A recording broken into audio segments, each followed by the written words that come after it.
Hi everyone, আসসালামু আলাইকুম।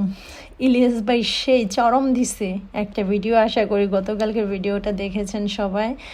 নূরকে সেই দিয়েছে ইলিয়াস ভাই, আমার কাছে খুব ভালো লাগছে। আশা করি এমন অনেকের কাছে ভালো লাগছে ওর মুখোশটা উন্মোচন করার জন্য। এই 2 দিন আগে নূর জামায়াতকে নিয়ে কথা বলছিল না? তো আসলে কারো দোষ ধরার আগে নিজের দোষটাকে একটু দেখা উচিত।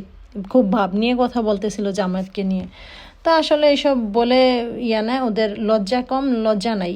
নিজের দোষ নিজে দেখতে পায় না, ঢাকা রেখে অন্যের দোষটা নিয়ে গাইতে পছন্দ করে। এই নেতা যেই হোক, তো প্রশ্ন একটা হওয়া উচিত না, জনগণের কাছে রাজনীতি করলে নিজের হিসাবটাও কি জনগণের কাছে দিতে হবে না?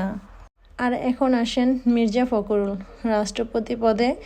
আজকে ভোট গেল, তো 255 ভোট পেয়ে সে রাষ্ট্রপতি নির্বাচন হয়েছে। আর এই নাটকীয় ভোটের কি দরকার ছিল, তাই না?